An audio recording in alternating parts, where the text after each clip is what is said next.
Bon, tu vois, après avoir passé 2 semaines à étudier les symboles, les formes, les triangles, les carrés, les serpents, les animaux, etc., on va attaquer un nouveau mur. Parce qu'à un moment, le monde, il ne peut pas parler tout seul. Il va avoir besoin d'une voix. Et qu'est-ce qu'il y a une voix qui peut réussir à interpréter ces symboles? Eh ben, c'est nous, ce sont les hommes, avec un grand H. Attention, des hommes et des femmes qui sont capables et qui ont été capables dans notre histoire de relier ce qui était séparé. Depuis que je suis minot, je suis quand même assez fasciné par tous ces gens. Tu sais, ceux qui refusent de choisir entre la science et la poésie, entre la raison et l'intuition, entre ce qui est visible et ce qui ne l'est pas encore. Ceux qui choisissent alors de confronter les idées, mais d'apprendre à les faire danser ensemble. Et j'aime bien cette image que dans notre monde où de plus en plus d'idées sont séparées, où on va retrouver les citadins contre les ruraux, les boomers contre la Gen Z, les écolos contre les hyperconsommateurs, on arrive à nouveau à penser que les idées pourraient danser ensemble. Là alors, on retrouve que la science rejoint la raison. On étudie, mais on étudie pour faire quelque chose. Parce que je vous rappelle, pour ceux qui ne connaissent pas, ici, on est là pour essayer de créer une âme. Une âme d'un univers, un univers qui peut nous faire rêver, qui redonne de l'espoir, qui aspire à un meilleur avenir et qui peut, si possible, nous permettre de rêver ensemble. Pour ça, notre objectif, c'est d'essayer de réunir les symboles du monde, les hommes du monde, les territoires, les paysages, les constructions du monde, pour voir si dans tout ça, on ne pourrait pas réussir à les assembler pour raconter une nouvelle histoire. Et dans ce projet, on en est à une nouvelle étape aujourd'hui où on va découvrir le mur des hommes. Parce que quand on regarde réellement notre histoire, on découvre que cet espoir, il a existé à chaque civilisation, à chaque génération, à chaque cycle. Il y a toujours eu des tisseurs de monde, ceux que j'appelle des assembleurs. Et nous, notre rôle ici, c'est ça aussi.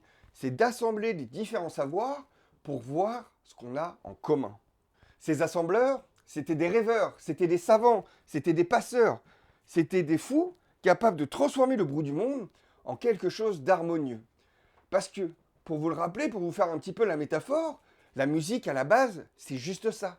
C'est juste des bruits un petit peu dans tous les sens, et l'homme a réussi à le transformer au travers de l'art en une mélodie, en une harmonie, pour qu'à notre tour, on s'émerveille de tous ces bruits et on puisse danser dessus.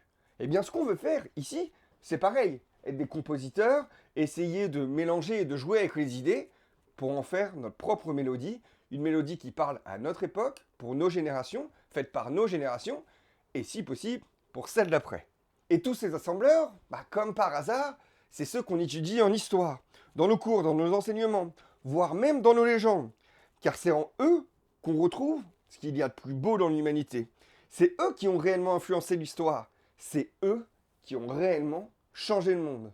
Alors, le premier qu'on va étudier aujourd'hui disait seul un esprit éduqué peut comprendre une pensée différente de la sienne. Alors, avant de espérer créer cet univers, cette histoire, éduquons-nous aussi, essayons de comprendre. Donc ce tisseur de monde, ce premier assembleur, je suis sûr et certain que vous en avez déjà entendu parler, et c'est Aristote. Mais est-ce que vous savez ce qu'il a fait? Aristote, du coup, qui était là, qui est un petit philosophe grec, comme il est philosophe, il pense. Et il pense beaucoup. Et lui, son étincelle, sa flamme, ça a été une question. Sa question, c'était pas est-ce qu'une histoire peut changer le monde? C'était et si tout était lié? Il allait alors à l'encontre de ses pairs, Socrate et Platon, et il s'est rendu compte qu'il fallait arrêter de séparer le monde du visible et de l'invisible. Parce qu'à cette époque-là, on avait vraiment cette manière de penser, cette idéologie, où on avait ce qu'on peut toucher, le bois, la matière, etc., et tout ce qui va être invisible. Et lui, à la place de se dire le feu, ça brûle, ou le tonnerre, c'est la colère divine, il s'est demandé pourquoi. Pourquoi ça arrive? Est-ce qu'il y a une autre causalité qu'un être supérieur qui pourrait faire ça? Alors, sa petite étincelle à lui, elle est aussi devenue une flamme. Et il a créé quelque chose qui aujourd'hui est tellement évident pour nous qu'on ne comprend pas que ça n'ait pas existé avant. Il a créé ce qu'on appelle la logique. La logique qui a alors donné lieu à la science, à un peu plus de rationalité, qui nous a permis de comprendre le monde qui nous entoure. Cette idée, Elle était bien évidemment rejetée au début, parce qu'il allait à l'encontre des dieux.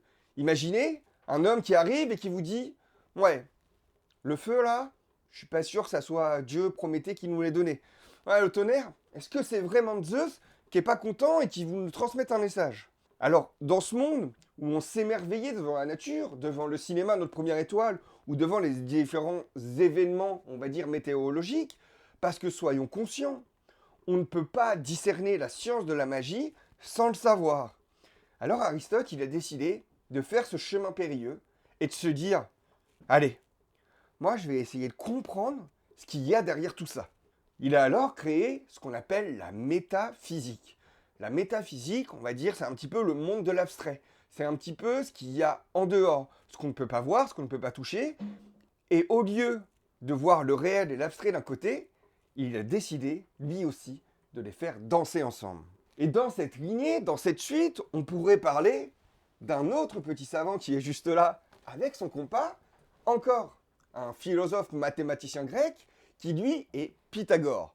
Donc Pythagore, A plus carré plus B carré égale C carré, on connaît tous son théorème, et pourtant, c'est pas pour ça que cet homme est fascinant.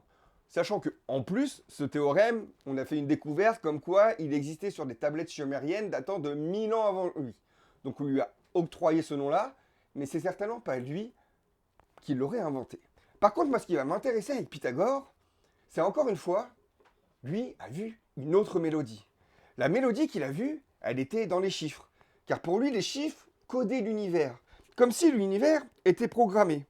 Pour lui, ces chiffres, ils chantaient, comme une symphonie invisible, où les battements du cœur et la course des étoiles s'unifiaient dans la même partition. C'est ça qu'il appelait la musica universalis, la musique universelle, la musique de l'univers. Pour faire plus clair, pour ceux qui ont du mal à visualiser un petit peu tout ça, pour lui, les maths, c'était pas des nombres, des chiffres ou de quelconques opérations, mais c'était une forme de langage de l'univers. Comme si celui-ci était une forme de programme informatique. Et on peut dire que la suite de l'histoire va lui donner plutôt raison. Parce que imaginez, il y a 2000 ans, donc on ne connaît pas les maths comme on les connaît aujourd'hui, on ne connaît pas l'informatique, on ne connaît pas la technologie, et lui, il a déjà vu cette idée, il a déjà décelé, entre guillemets, cette étincelle dans l'univers. Et je trouve ça hyper intéressant, déjà de voir que lui aussi, il avait cette image de mélodie, d'harmonie, de musique de l'univers, et qui s'est posé la question de est-ce qu'il n'y a pas autre chose qui ferait que ça expliquerait la logique d'Aristote. Mais parlons d'un autre assembleur. Parlons de Hermès Trismégide. Hermès Trismégide, personnellement, moi je ne le connaissais pas il y a 5 ans. On n'en a jamais parlé. Je ne savais pas ce qu'il avait fait. Alors c'est pas le dieu grec, mais c'est un mix entre le dieu grec Hermès et entre le dieu du savoir Thoth des Égyptiens. C'était le messager entre les mondes. Il s'appelle Trismégiste parce qu'il est le 3 fois grand. Il a réussi alors à comprendre que l'existence était reliée à 3 forces. Celle du corps, celle de l'esprit et celle de l'âme. Et il nous a légué quelque chose. Il nous a légué ce qu'on appelle la tablette d'émeraude. La tablette d'émeraude qui est juste là et qui avait en première phrase, bon je vous la mets à côté, je la raccrocherai après, et qui disait « Tout ce qui est en haut est comme tout ce qui est en bas ». Alors ça peut paraître comme des paroles un petit peu mystiques, mais ce qu'il voulait dire au travers de ces mots, c'est qu'entre guillemets, ce qui fonctionne dans le ciel, ça fonctionne pareil dans le microscopique. Le macro est égal au micro. C'est ce qu'on voit par exemple dans les formes des galaxies et des ouragans, dans la suite d'un autre assembleur dont on va parler tout de suite pendant qu'on y est, qui est Fibonacci. Vous connaissez la suite de Fibonacci, qui, avec sa spirale, que je vous mets, je ne pense pas que je l'ai là intégrée, mais cette spirale, elle nous montre que ces chiffres se répètent. Et que ce qu'on trouve du coup dans l'immensité et dans la minusculalité, je ne sais pas comment ça se dit, et en fait ça fonctionnerait pareil. Aujourd'hui, on appelle ça la physique fractale. Le fil d'Hermès alors est celui qui va relier le haut et le bas, le ciel et la terre. Et peut-être que quelque part, aujourd'hui, avec cette histoire, ce qu'on veut faire, c'est essayer de continuer à dérouler ce fil pour voir ce qui se cache derrière. Et cette idée de chiffre qui code l'univers, aujourd'hui, elle est encore très présente. Et quand on la lie à l'art, elle peut réaliser des choses assez exceptionnelles. Aujourd'hui, je vais vous parler d'un autre artiste. Alors, est-ce que c'est un assembleur? Peut-être pas, mais il va réussir à lier l'art aux mathématiques. Donc, d'un certain côté, lui aussi, il a une étincelle. Cet artiste, il s'appelle Hamid Naderi Yeganeh, et c'est un artiste iranien. Il va réussir à reproduire des formes de l'univers juste avec des équations et des fonctions. Donc, bien sûr, on est bien au-delà de ce que nous, on a appris au lycée, au collège, ou même peut-être en prépa. Après, je ne sais pas votre niveau d'études et votre niveau de mathématiques. Mais regardez-moi ces images. Ça, c'est des équations mathématiques. Je ne sais pas si vous vous souvenez, sur votre calculette ou quand vous faisiez les fonctions, on avait des courbes sinusoïdales, etc. Ça, c'est une fonction. Ça, c'est une fonction. Ça, c'est une fonction. Et en fait, on voit avec toutes ces différentes images qu'il reproduit l'univers grâce aux mathématiques. Alors la question se pose réellement, est-ce que notre cher Pythagore, pas avec son théorème, mais avec cette idée de musica universalis, avait-il raison? Est-ce que tous ces assembleurs n'avaient juste pas tout simplement les moyens à l'époque technologique d'aller au bout de leurs idées? Ces premiers assembleurs, là qu'on vient de voir, ont été les premiers à tenter d'entendre la musique, à faire de leur étincelle une nouvelle flamme pour éclairer l'humanité, à comprendre que la connaissance n'est pas contre le mystère, mais son prolongement, qu'il essaye de décoder le monde qui nous entoure. Et après ces premiers assembleurs qui essayaient de comprendre le monde, les hommes continuaient à chercher, mais plus seulement uniquement pour comprendre ce qui les entourait. Ils devaient aussi à comprendre ce qu'ils étaient eux-mêmes. Qu'est-ce que voulait dire être humain? Qu'est-ce que l'on faisait ici? Qu'est-ce que l'âme? Alors on a vu d'autres hommes apparaître, d'autres philosophies aussi. Après les savants grecs, c'est en Perse qu'on a vu apparaître Ibsina. Dans l'Occident, Ibsina, on l'appelle Avicenne. Ce mec-là, il a lié le corps à la médecine de l'âme. C'est-à-dire que pour lui, on ne pouvait plus soigner un corps si on ne soignait pas l'âme. Ça revient avec cette ancienne phrase qu'il avait repris, un esprit sain dans un corps sain. Une maxime qui avait été créée par Hippocrate, donc je ne sais pas si vous connaissez Hippocrate, c'est celui qui a écrit le serment de la médecine. Donc entre guillemets, chaque médecin, quand il va avoir son diplôme, il doit prêter serment sur le serment d'Hippocrate, qui explique en gros les codes déontologiques de la médecine, qu'on doit soigner tout le monde pareil et qu'il doit faire le maximum de ses capacités pour aider les gens. Et dans le temps, du coup, on a un petit peu perdu cette philosophie d'Hippocrate, parce qu'entre Hippocrate qui est vers moins 600 et Avicenne, il y a quasiment 1000 ans. Alors après Hippocrate, ça s'est perdu un petit peu, et lui, Avicenne, donc, qui a écrit vraiment, enfin moi personnellement qui ai fait des études dans le médical, on l'étudie encore en histoire de la médecine, parce qu'il a impacté énormément l'Orient, mais aussi l'Occident, parce qu'on s'est quand même nourri de leurs connaissances. Donc il a remis ça au centre du débat, au centre du bien-être humain, car un corps sans âme, c'est un peu comme une machine sans rêve.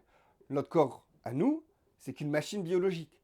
Ce qui est important, c'est ce qu'il y a à l'intérieur. Alors si on soigne que le corps, mais qu'on ne soigne pas l'âme, est-ce qu'on ne rate pas peut-être la plus grande magie de l'humanité? Et cette logique de compréhension de la nature de l'homme, eh bien c'est une femme qui est allée chercher encore plus loin.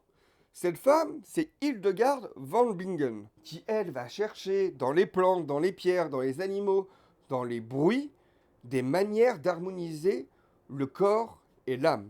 Comme si tout n'était qu'une forme de vibration. Tout ça rejoint un petit peu les théories que nous étudions encore aujourd'hui sur l'univers, comme la théorie des cordes, comme si tout était une vibration. Comme on l'a vu dans le symbole de la fleur de vie qui est juste là, ouais, vous le voyez peut-être d'ici. Les anciens disaient que le monde naissait d'une vibration, d'un son qui, au fur et à mesure, a donné différentes formes, dont celle-là. Et on retrouve cette idée-là que Hildegard essaie de venir chercher pour voir si les vibrations, est-ce que le son pourrait soigner? Comme on pourrait voir, pourquoi les bols tibétains nous apaisent? Pourquoi les grottes de Barabar, qui sont des grottes très particulières en Inde, sont forgées dans du marbre et qui résonnent à certaines fréquences? C'est des mystères qu'on n'a pas vraiment résolus. On pourrait aussi parler des tambours chamaniques. Mais du coup, elle s'est intéressée à tout ça. Est-ce que le monde qui nous entoure peut nous soigner? Alors en effet, ça peut paraître un petit peu bizarre. Est-ce que un caillou, s'il prend la lumière, il va permettre de transférer son énergie? Aujourd'hui, on n'a toujours pas la réponse. Mais cette étincelle, cette flamme à elle, elle est née là. Aujourd'hui, un petit peu comme les travaux, je vous ai dit, de Pythagore qui cherchent la musica universalis, on est toujours à la quête de qu'est-ce qu'il y a derrière. Et dans tout ça, il y a un autre homme qui va m'intéresser, qui s'appelle Carl Jung.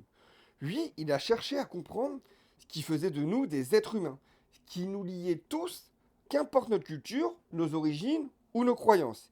Il cherchait ce qu'il appelait l'inconscient collectif, nos peurs communes. Je ne sais pas si vous avez vu sur les réseaux, on dit que l'homme naît avec deux peurs, la peur du noir et la peur du vide. Eh bien, lui, il cherchait à aller plus loin, à détailler, à trouver vraiment qu'est-ce qui fait que on réagit pareil face à une situation, qu'importe d'où l'on vient. Son but était alors d'essayer de trouver qu'est-ce qui fait réellement de nous des êtres humains. Et aujourd'hui, encore une fois, on tâtonne, on tâtonne. Et c'est sur ce chemin-là qu'un philosophe que là, je pense que vous avez entendu parler, parce que là, il le garde, Jung, un petit peu plus niche, qui lui s'appelle, en parlant de niche, Nietzsche. Nietzsche, lui, c'est un philosophe allemand. À un moment où le monde était en grande transition, celle de la croyance ou la spiritualité, où justement la religion était en train de perdre de sa superbe, dirons-nous, il s'est posé une question. Il engagea l'homme alors dans une nouvelle voie, celle où il est maître de lui-même et non plus esclave des dieux. Parce que jusqu'alors, l'homme était entre guillemets gouverné par Dieu. Et lui, il s'est dit, et si on faisait nous-mêmes, si on prenait nos décisions, si on utilisait notre libre arbitre pour penser et voir le monde différemment. Tous ces hommes et femmes que je viens de vous citer, ils ont compris que pour réellement soigner un homme, il fallait aussi soigner ce qu'il croit, ce qu'il ressent, ce qu'il rêve. Parce que ce corps sans âme, je vous ai dit, c'est une machine sans rêve, c'est une machine sans lumière. Mais certains d'entre eux, certains de ces assembleurs, n'ont pas juste voulu comprendre. Alors, sur ce chemin, ils ont continué et ils ont voulu créer. C'est alors que des hommes sont partis à la découverte des possibles, des rêves qui deviennent réalité, comme Léonard de Vinci, qui transforma la beauté du monde comme une forme de langage de vérité. Michel-Ange, lui, transforma la lumière en matière pour comprendre les mécanismes qu'elle pouvait révéler.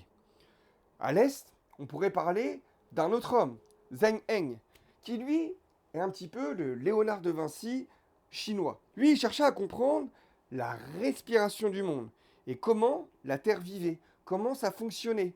Et c'est pour ça qu'en Chine, ils ont eu beaucoup d'avance sur beaucoup de trucs technologiques, comme leur première machine sismique, comme la poudre à canon. La Chine a participé à l'évolution de l'humanité, parce que pareil, ils avaient l'imprimerie avant nous, ils ont eu la route de la soie. Si la Chine s'est appelée l'Empire du Milieu, c'est pas pour rien. Parce qu'à un moment dans l'histoire de notre civilisation, c'est eux qui apportaient la connaissance, le savoir. Bien sûr, il y a aussi eu Bagdad à un moment, il y a eu Athènes, etc. Mais je trouve que Bagdad ou la Chine, on les étudie moins, alors qu'il y a quand même pas mal de choses à essayer d'aller chercher chez eux si on veut vraiment tout assembler. Des inventeurs, des visionnaires comme ça, il y en a eu plein à chaque époque. Certains les appelaient fous, comme Tesla. Donc avant d'être la grande entreprise d'Elon Musk, Nikola Tesla, c'est un sacré scientifique. Il est où mon petit Tesla? Il est là mon petit Tesla. Lui, il pensait qu'il y avait une énergie universelle, une force de vibration du tout.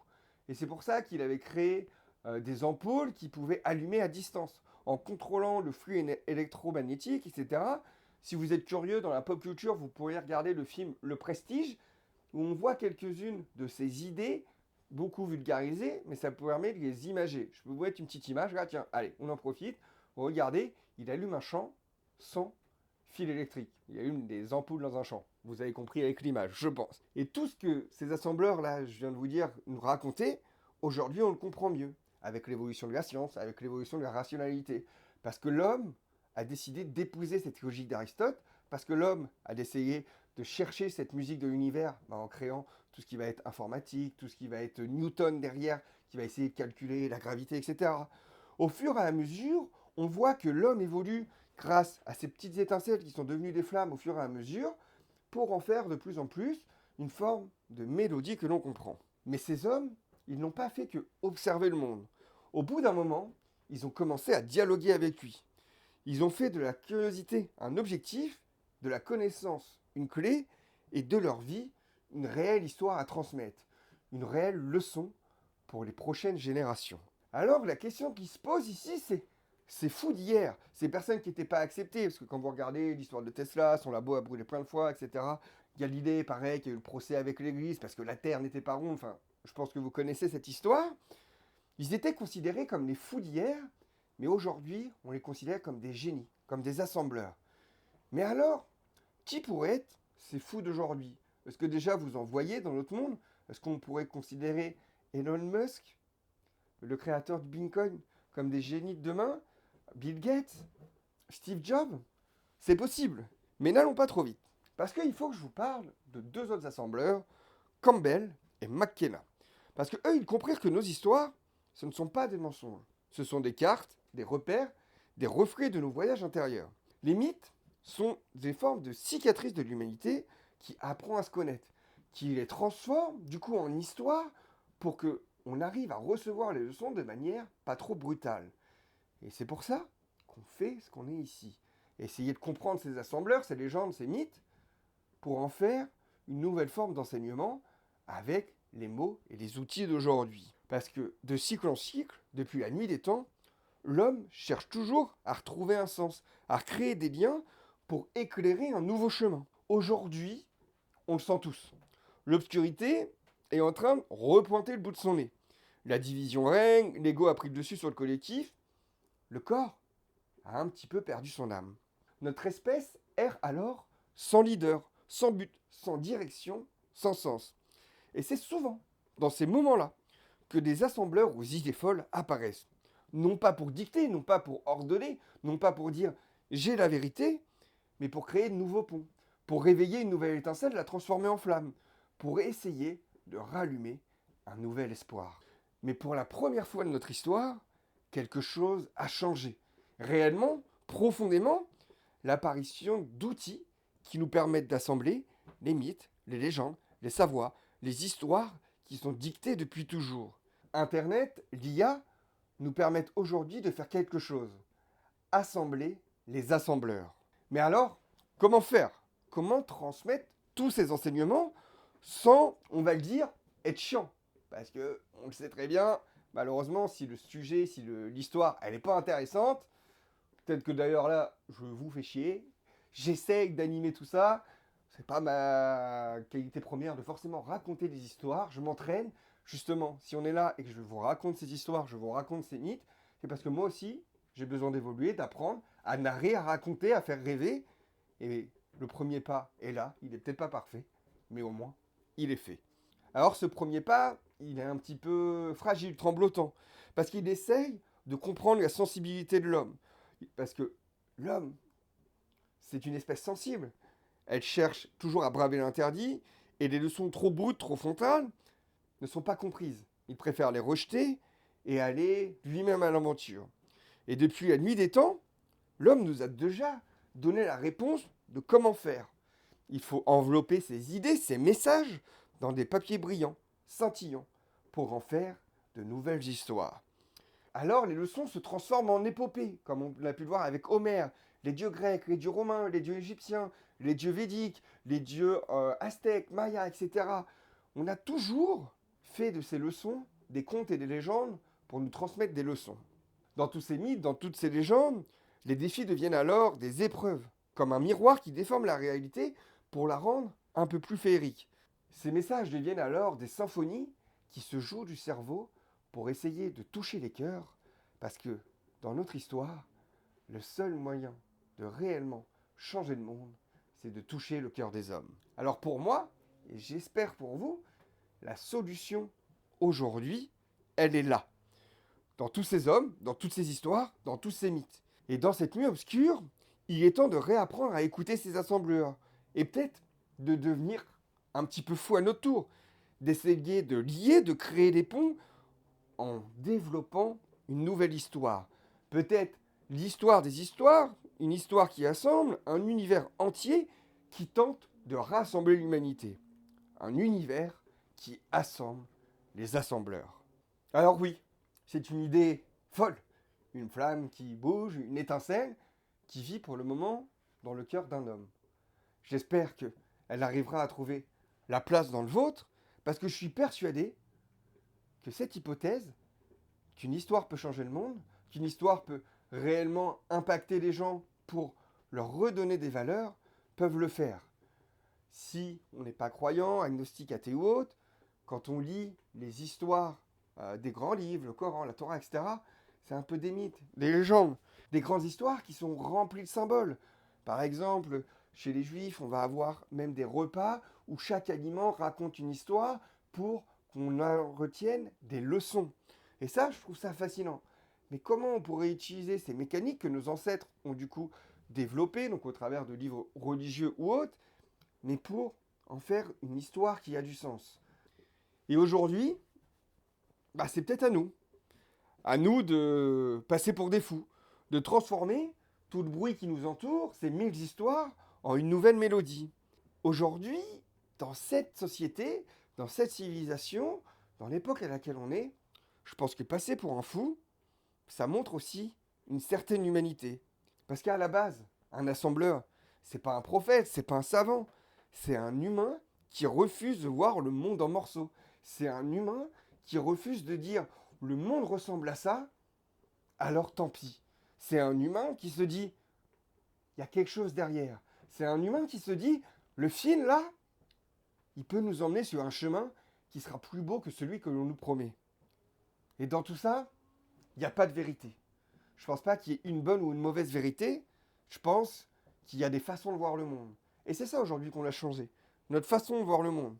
Et qu'on doit comprendre que le monde, il ne s'unifie pas par la vérité, mais par ceux qui ont le courage de tisser des liens entre les vérités des autres. Parce que comme le disait Aristote, revenons-en au début, seul un esprit éduqué peut accepter une pensée différente de la sienne sans devoir s'y contraindre. Alors, si on accepte les coutumes et les us de chacun, est-ce qu'on apprendrait mieux à vivre ensemble? Et au-delà de les accepter, il faut qu'on les comprenne. Comprenne pourquoi elles sont là, pourquoi elles ont cette symbolique, pourquoi elles ont cette force, pourquoi ça leur parle. Et quand on les étudie et qu'on essaye d'avoir cette curiosité, ce que tous ces hommes et toutes ces femmes ont fait pour leur chemin, alors on se dit oui, pourquoi pas? C'est leur manière de voir la vie. Qui suis-je pour dire qu'ils ont tort? Alors nous, c'est ce qu'on va essayer de faire ici. Essayer de créer une nouvelle histoire en s'inspirant des civilisations, des symboles, des hommes, comme je répète à chaque fois, des petits trucs qui peuvent nous parler à tous, que Carl Jung pourrait décrire comme cette intelligence collective, cette intelligence inconsciente que l'on a tous en nous, et de créer une histoire qui essaye de rassembler l'humanité. Alors, si toi aussi tu te sens un petit peu assembleur, que tu veux m'aider à collecter tous ces savoirs, toutes ces leçons, pour en faire une nouvelle histoire, un nouveau message, un nouvel espoir, n'hésite pas à t'abonner, déjà pour suivre un petit peu ce qu'on va raconter ici, parce que je vais vous raconter d'autres légendes, et je vais bientôt passer donc, sur le mur de la Terre, et vous allez voir, je pense que je vais vous faire découvrir des lieux qui sont présents sur Terre, qui sont naturels ou construits, qui sont exceptionnels et dont vous n'avez jamais entendu parler, mais ça, on y viendra plus tard. Mais voilà, si tu te sens cette âme-là, de personne qui veut aider l'humanité à y voir plus clair dans cette obscurité, n'hésite pas à t'abonner, à liker, à commenter, et éventuellement à me dire quel assembleur, quel personnage pour toi a une vision, une pensée si impressionnante qu'elle a influencé l'humanité. Bien sûr, ici, je ne vous ai pas parlé de tout le monde. Je ne vous ai pas parlé de Descartes, Spinoza, Voltaire, Rousseau, Turing, Nzinga, Hypatite d'Alexandrie, Jeanne d'Arc, Gengis Khan. Enfin, il y en a énormément. Donc pour le moment, je ne vous les cite pas tous parce que j'aimerais bien voir ceux qui ressortent. Je vous ai cité les essentiels qui m'ont, moi, impacté et qui m'ont montré une vision de l'humanité que j'ai adorée. Donc, je n'en dis pas plus pour aujourd'hui, mais si tu as envie de participer à cette idée un peu folle, à toi aussi, passer pour le fou dans sa cabane au fond du jardin, n'hésite pas. Parce que, comme on dit souvent, si les gens rigolent pas de ton rêve, c'est qu'il n'est pas assez grand. Alors, osons rêver, osons penser, osons imaginer que créer une histoire pourrait relier l'humanité. Passons pour des fous un petit peu. Osons rêver, retrouver cette âme d'enfant, de se dire que on pourrait créer une histoire pour nos enfants, leur raconter, les émerveiller, leur montrer que l'humanité, ce n'est pas que ce qu'on voit aux infos dans les médias aujourd'hui, qui est d'une calamité sans nom, et retrouvons cette magie. Retrouvons cette magie qui fait ce qu'on est, retrouvons cet art, et allons rêver ensemble, allons créer l'histoire de demain, qui, je l'espère, pourra changer le monde, ou au moins le rendre meilleur. Allez, on se revoit bientôt pour une nouvelle vidéo où je vais vous dire comment ces assembleurs et ces idées, on les retrouve dans la pop culture. Parce que vous le savez, notre outil, c'est ça, la pop culture. Alors, à la semaine prochaine. Ciao!